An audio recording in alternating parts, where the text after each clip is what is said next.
Hey everybody, it's Colette with Blessings Craft Therapy with another project. Friends, you are not going to believe what I do with this tin can and this grabby shelf liner stuff. All right, so I take a tin can and I'm going to cut both ends off, and now I'm just going to squish one. I'm squishing it down, but I'm really focusing on one side. You want to squish one side really flat, okay? There's that. That's what it looks like. You want to have one side that looks kind of open. Then I take my crocodile and pop a couple holes in the top. Ta-da! I had put some holes on the bottom, but I'm not going to do that. All right, then I paint it all black, and you're going to want to let it dry really well. Now I have this grippy, I call it grippy shelf liner. I don't know what it's called, but I cut it to the size, cover my can with some Mod Podge, and then I put the grippy stuff on. And now I'm going to cover the other side of the can with some Mod Podge, and we're going to wrap that.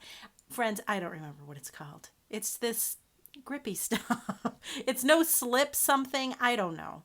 But it's a cool texture, and I wanted to play with the texture. I wanted to try something new. So there's that, and I'm just cutting off the end so that it is even. Ta-da. Now let it dry. Now it doesn't seem like it's going to work, but I promise. Trust me, it'll work. All right, then once it's all dry, in those holes, I put the little, I just put some black cording in as a hanger, and I just trim the end of that. Perfect. I got that on clearance, by the way, at Michael's for $3. Yay me. But you could use jute or yarn or whatever. And then I put in some floral foam, and I just start putting in some Dollar Tree flowers that you see here. Listen, friends, and here's the thing. Don't come at me. You already know I'm not a good floral arranger, but I'm trying. I'm trying something new, and that's the whole deal with this, is you got to try and stretch and do new things. So I thought it was perfect that way, but then I had all of these corn husks that I dried. So I popped those in. Again, it may not work, but you know what? We don't know unless we try, and it's easy enough to kind of take it apart, but I thought it was kind of fun. Friends, I like it.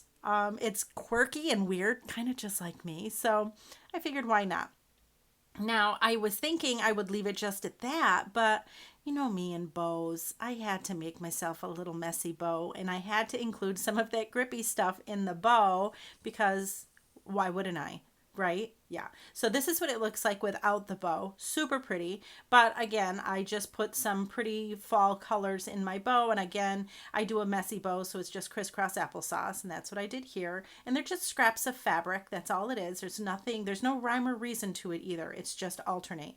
And then I took some raffia to tie it and tied that, and then I actually tied it around the can with the raffia because I wasn't quite sure if I wanted to leave it or not. I might still take it off. I don't know.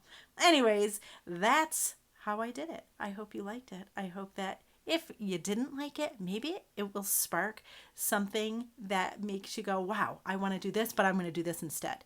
Do it better, right? Thanks for watching.